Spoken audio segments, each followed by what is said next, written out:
What is going on, everybody? Happy Wednesday, BobbyFi, the man, Eric Sheets-Haber, and yeah, it's been a rough couple days for baseball for me. I don't remember having so many lineups just not cashing anywhere, and things off to great starts and looking good and feeling good, and then just it all sort of collapsed on me.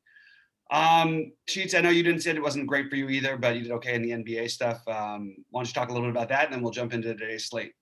Yeah, I did all right with the pitching yesterday. I got off of Hap and I got on to I did play a lot of Corbin, and they let him go. He almost finished the game actually. And then but just the hitting just wasn't quite there. I played some Padres. But who didn't I play? There was one team that a lot of teams did really, really well. Just pause this for a second. You were talking about last night. Yeah, sorry about that. I just had to deal with something. And yeah, so baseball just didn't quite get there for me. Basketball is better. But I'm ready for today. We have a split slate today, and probably equal amount of games in both of them. But we're going to be recording. This is going to be just dealing with the main slate. By the time you guys hear it, the other slate might have started anyway. So we're going to focus just on the DeGrom slate. Let's start with that. So, I guess for me, DeGrom is clearly the best pitching option. Not remotely close, and I'm going to have to.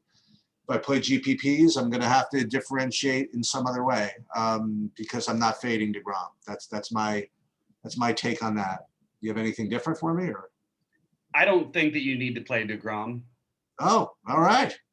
But I think you can. I mean, and my first build has DeGrom on DraftKings, and my first build on FanDuel does not. Oh, okay. Okay. So we will, we'll get into it. There's some other spots. I mean, I obviously DeGrom is. I mean, we'll get into it. We'll get into it when that game comes along. I think we have a really interesting first game, and I think you'll get concentrated ownership. Why don't you pull your screen up and we'll go through it. Sure. I think you're going to get pretty high ownership on the Yankees. As I usually say, Stripling I think is a much better pitcher than he gets credit for, and still hasn't quite figured his best self out this year. But he's pitching okay. In this stadium with the Yankees lineup, it's going to be hard for me not to have interest here. You can play your cheap Brett Gardner, who'll be one of the few low-owned ones if he's in the lineup. You can play the cheap and low-owned Miguel Andujar. But everybody else, except for maybe Stanton at his price, I think people will go to Judge. Everybody else is a pretty strong play on DraftKings, down to, I assume, Higashikawa, Shioka, however, Higgy. They're all like they're one of my favorites on the slate, so I definitely will be playing some Yankees. Yeah, I'm not quite as I don't know why I'm not quite as on it, but I'm just not quite as into the Yankees maybe as others are. Maybe because they're so expensive, I suppose. But like you said, you don't have to play Judge at 5,700. I mean, you can play other guys. Sure. Torres 4,400, Urshela 4,400. LeMahieu is pretty freaking cheap at 4,200. Yeah, I don't know. My first look, I just had other teams for whatever reason a little better. So we'll get into that, I guess. I think we just have to treat Toronto as Coors Field. I really do. Okay. I don't think that there's a reason we should be treating it any differently, personally. And one of my favorite things to do on this slate will be to get some bats on the other side against Garrett Cole.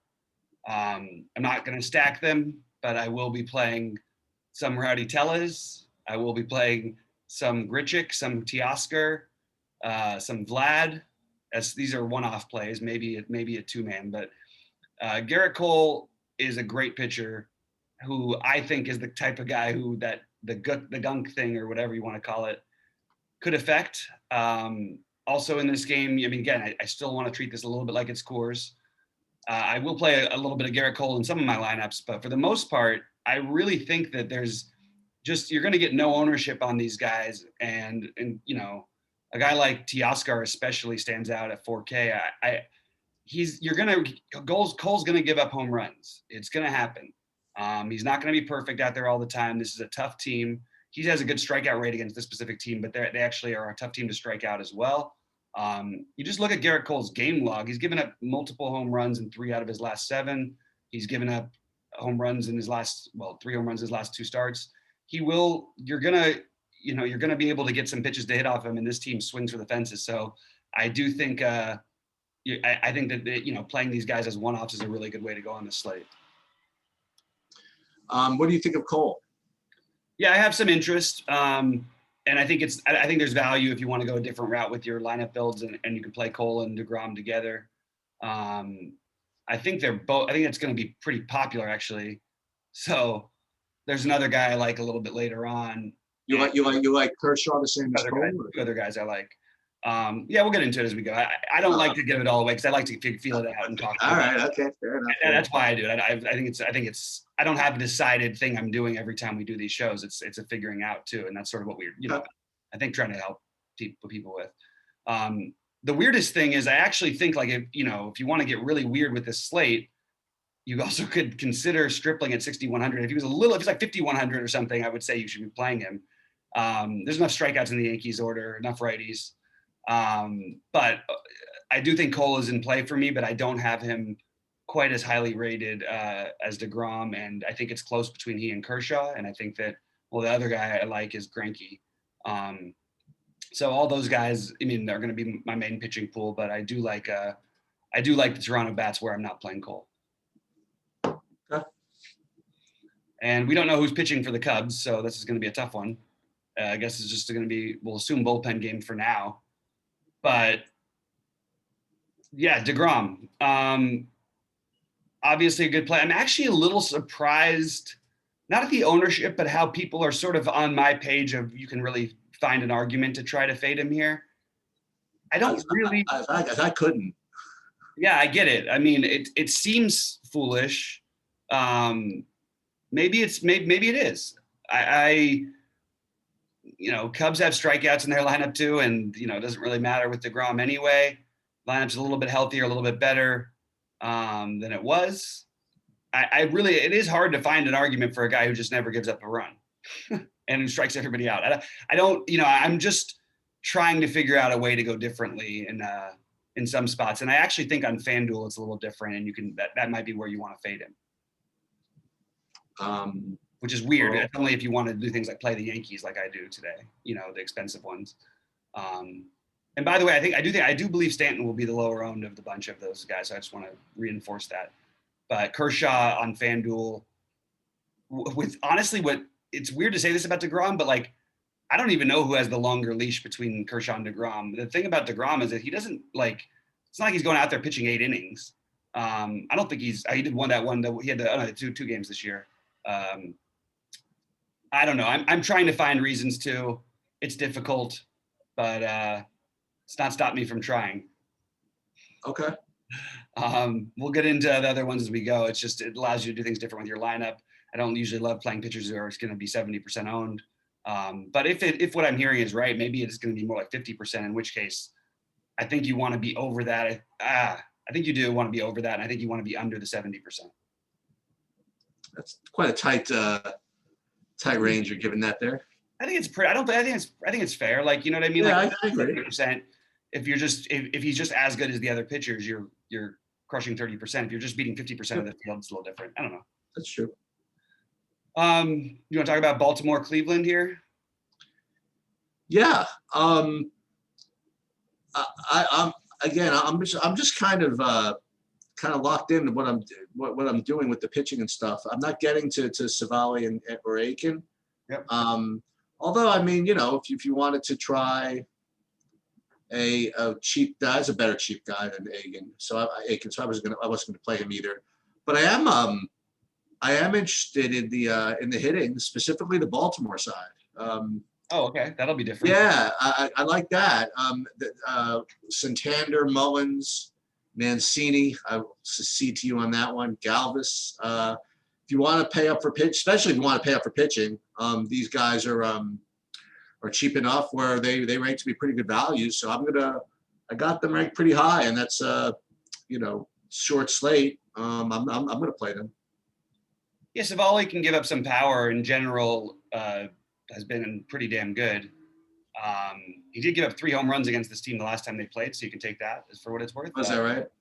He's not a strikeout guy, so we don't use him in DFS. But like, I'm just going to tell you, these are his last whatever, I think 8 starts consecutively: 7 innings, 6.2, 7 innings, 8 innings, 6 innings, 6 innings, 8 innings, things like that. He had 42 fantasy points in his last game. Yeah, he pitched the gem against Seattle, but that was Seattle. It's a great hitter's umpire. I can get behind a little bit of the Baltimore stuff. I think it wouldn't be a full stack for me, but I think that I can see certainly making a 2 or 3 man like combination. And DJ Stewart would be my favorite on DraftKings. Santander just behind him, maybe. I guess that after that, it would probably be Mullins and then maybe Mancini. I'm okay with Mancini. I don't see this as being like, an unbelievable spot or anything for any of them. But I again, you want to get different on the slate. It's a good way to maybe save some money and get a little different, play a 1 off or 2 off there. I just can't get behind the full stack quite. And same with Cleveland, I actually think will end up somehow weirdly being overowned. I actually think Aiken isn't that bad. You do have extreme hitters up here does affect things a little bit. And guys like Rosario, Ramirez, both Rosarios, and Harold Ramirez and both Ramirez's. You could double Ramirez. What's it called? Double Ramirez and Rosario. But I think that's going to actually get some pretty decent ownership. And like I said, I don't think Aiken is all that bad, although I like picking on the Baltimore bullpen in whenever I can. You see the run totals real low here. It doesn't look like it's great hitting weather at the moment, but that's always subject to change. So I'm not as into this game personally. So Boston, Atlanta is. I gotta come up with a brand for this, but I like 3/4 of this. I like both hittings, and I like Ian Anderson. I actually have those 2 hitting teams ranked as my top 2 stacks. Boston, Atlanta, and yet I have Anderson rated as I have him a little bit below what's his name, Greinke as like the mid-range SP2 guy. I actually do like Greinke a little bit more at 7,400 than Anderson at 7,500, but I do like Anderson. And in GPPs, I'm probably playing 3 prongs of this, both sets of hittings and some Ian Anderson too. Yeah, I guess I have a little bit of a tighter core today. I have no interest in Boston. It doesn't mean that there might be somebody who doesn't end up in a lineup of mine or something. Ian Anderson doesn't really give up power. He does get a little walk happy, which is a little scary against this Boston team. But I mean, I don't know. I look at the run total and I see the Red Sox in Atlanta with a higher run total than the Dodgers had when they played Ian Anderson. Now that was in LA and it wasn't quite as good a hitting weather, but still, like, give me a break. I mean, Boston has a good offense. Don't get me wrong, but like, let's not forget they play at Fenway. I know it's Atlanta and it's good hitting weather, so that's like, but still it's a downgrade for them. I am very interested in Atlanta here. I definitely want to try and pick on Richards. I know he's been better this year. I don't care. I also agree that Anderson is in play. I think that guys like Almonte at 2.3, who was the other ones I had on my list? Oh, obviously Acuna. And Ozzie Albies will stand out. I think he might almost be a cash game play at 4,300. And then Freddie Freeman, of course, you can round it out. I think that guys like Swanson and Riley will be a little lower on because their prices and position. But I think that they make for strong, whether you want to one off them or use them as a stack. I think Atlanta is definitely a priority stack for me on this slate. Bobby, I'm getting freaking bleary-eyed. Like I actually just completely misspoke. I actually don't have Boston ranked second. I have them ranked 5th. I don't even know what I was looking at. No. I have a different team ranked second. It's like so funny. I definitely have Atlanta ranked 1st, but I have Boston just ranked 5th. I just totally misspoke. So, in any case, so you like Ian Anderson a little bit though? I like Ian Anderson a little bit. I prefer Greinke in the next game. So the next game, but Houston was the team I had ranked second, actually. That makes sense. They're going to be the mid. I think they're like way ahead of the Yankees. I think they'll be the mega chalk. I have them as actually. I had Atlanta as being the chalk. They'll both be chalky, but I mean, you're going to get guys like Alvarez is going to be 30% owned. Brantley is probably going to be 25% owned. You'll probably get Altuve 20 and Bregman 20. I don't think you're finding the only guys you're not going to get at low ownership in this lineup are Gurriel, Maldonado, and Miles Straw. Okay. That's my take. But it is Lyles, and I'm with you. I mean, it makes sense, obviously, to like Houston today. And I like Greinke as well. And there's certainly going to be lineups with Greinke in it. I don't know. I think my hand build, I don't have that one. I don't know right now. Like, again, I'm going to change my mind. It's obviously 7 hours till post time, whatever. Like, my hand build lineup right now does not have Greinke, but it could by the end of this. Yeah, mine does. I just think, look, he's had a couple tough matchups, including at Boston, including a really good, he pitched a complete game at Toronto. He's been mostly pretty good, and he gets one of the weakest offenses in the American League. So I think that it's he's my guy I have the most of right now, actually, of pitchers. I mean, I do have, only because I'm trying to fade DeGrom in some lineups to get different. But I think if you're going to stack Houston, you just can't stack them with Atlanta and expect to win a tournament, I don't think.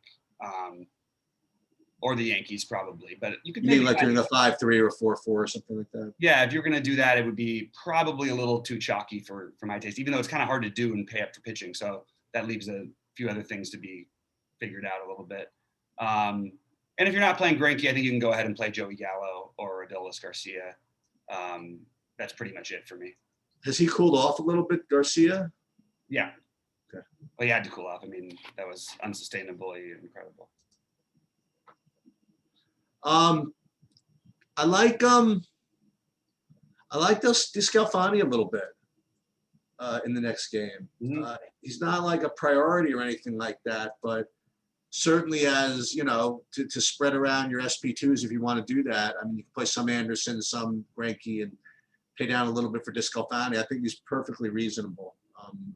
And I didn't have any interest in Merrill Kelly, and I didn't quite get to either of these hitting environments, but San Francisco, maybe I should take a better look at. Maybe, are they really expensive? That's not why they're showing up, or otherwise, I don't know why I'm not getting to them.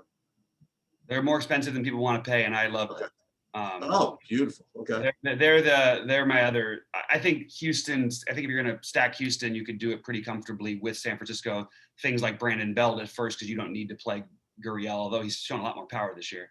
Brandon Crawford at short, because you can save a little bit of money. You don't have to play Correa. I think that there are other guys I'd rather get to in the Houston order. So they kind of lend themselves, and they stack well with Atlanta. Tauchman is crazy cheap if you want to go that route. Yastrzemski is the guy I would be playing. I think that he actually, when he's healthy, this is probably too cheap for him. You don't want, I don't love stacking games in San Francisco. Okay. It's look at the weather here. It's 68, better than some days in San Francisco. So I'm probably going to be pretty. I'm probably going to be pretty high on at least getting like a 3-man stack. And my favorites are Crawford, Yastrzemski. I do like Wade as well, but Crawford, Yastrzemski, and Belt would be my favorites, with Posey behind them. Okay, that's what my early hand builds have. Again, the guys I love to attack: Jordan Lyles and Merrill Kelly, and you get Jordan Lyles against his former team, right? Yeah. So I do like that San Francisco-Houston thing, even though I know Houston's going to be really popular. Why am I not getting to the Dodgers? And because Zach and should I be? No. Oh, okay. Zach Wheeler's been he's been better than DeGrom. That just to give you an idea. If you look at his numbers, he actually gets over his last. Wow, look at this, huh? Yeah, I think he's had better fantasy production than DeGrom. Look at these strikeouts. What the hell? Actually, over all of his starts, he's pretty close. You got to be kidding me. Look at this. He's a monster. He's become the pitcher that he was always supposed to be. Now, I don't think that it's funny because the Dodgers are still going to be, they're still favored to win this game. It's a great pitching matchup. I like Kershaw quite a bit. I actually like him better on FanDuel than some of the other. You get the savings, which you kind of want if you're going to play some of the big bats we mentioned, but there are some value hitters over there. But Kershaw is he's a quality start machine. I mean, he just doesn't really miss on that. And there's K's in this lineup. Now, the problem is there is a lot of good guys against lefties in this lineup. And got to feel a little bit of that last night because I played some Urias. But still, I think even if Kershaw gets himself into it, like he just doesn't get into trouble as not enough. And I think he's a really good play on FanDuel. And he is my whatever. I currently have him ahead of Cole over here on DraftKings. Yeah, I like him. I don't know if my build is going to get me there though. But I will say something interesting is that it took him, I think, until his last start for them to take the Mets cap off him in the DraftKings app. Wheeler? I was talking about Kershaw. No, I know, but I'm just looking at Wheeler for a second. Yeah, but so Kershaw for me, I have him rated, I don't know, like I said, like 4th or 5th or something like that. I don't know if I can get to him with playing with DeGrom, and I just so freaking locked in on DeGrom that I understand that yeah, but I do think Wheeler gets scratched, and that I could play Kershaw. Yeah, this is the first time all year I've probably said this, but I think that a great long shot tournament play would be Wheeler on a small slate. You can get different immediately by just doing that and do whatever else you want with the rest of He's going to be a full 15% though. I mean, he's not going to be. You think Zach Wheeler is going to be 15%? I do. I mean, people are going to look at the game logs just like I did. I mean, like just now. I mean, yeah, okay. I think. Well, if he's not 50, if he's less than 10%, he's a great tournament play because we've seen him against great teams. You know what I mean? It's not mow them all down, right? Yeah, I mean, he just did it against Atlanta. You know what I mean? So that's the closest equivalent I would have to the Dodgers in the National Leagues, and he dominated Boston. In like he's just been incredible. But this Dodgers lineup is not, and this Dodgers lineup is not the same one that is usually out there. So people might just think the Dodger name, but again, they're still, I mean, they're formidable, but you're missing 3 of the best, 20 players in baseball, 20 hitters in baseball, probably, maybe 25 hitters in baseball if you want to count Muncy. So this is not the same Dodger team that usually is out there. Okay, so you ready to play Bailey over or no? I mean, certainly think there are worse plays that have been made before. He's 4.6. If you get 20 out of him, it's possible. And the weird part is he's actually like looked pretty good. He had a nice start against Houston. Yeah, and 7 Ks against Houston. He does that again for you today, and you'd be happy with it. Also, he certainly doesn't. I certainly don't expect him to pitch 7 innings. No, if he pitches 5, but he can get the win in 5 potentially. Yeah. We've got a pretty good spot here for the Minnesota hitting team, Minnesota lineup, and I really I like Minnesota as well. I have them 4th currently for me, or no, I have them 3rd. Excuse me. Sorry, no, 4th. Behind San Francisco, New York, and Houston. But I do like them a lot, and I actually like these stacks better than I did yesterday. I think somebody does go off tonight. Seattle, like if this game was in Minnesota, I think people would be even higher on it. And you can get low on parts of the stack if you want to. I mean, people aren't going to play Sano, and I don't even love Sano against lefties, but I'm just going to say people aren't going to play Larnach or obviously Kirilloff. You can get different if you do want to stack them. The popular play, the chalk of this slate may be Ryan Jeffers, catcher, or one of the chalk plays of the slate. But I'm open to the Ober thing. I still don't know if I'm going to be able to do it, but I do really like I like the Minnesota hitters, especially Donaldson and Cruz, and those will be the popular ones. And they may be hard to get in if you want to play the other spots, but I do like them a lot. You like the Seattle side of the hitting? I think like Seager's a good filler. I think that France and Moore are so cheap that, yeah, you can go ahead and play them. But those will be the 3 chalky ones, and those are really the 3 that I kind of like. Maybe if they move Bauer's up in the lineup, I would take a little bit of a shot there. I don't know if Haniger's going to be in or not. He didn't come back last night, right? Oh, no, he didn't. I didn't notice. He hasn't played. Yeah, I don't know why we keep projecting him. I mean, maybe he will tonight, but he's definitely banged up because he's missed a few games.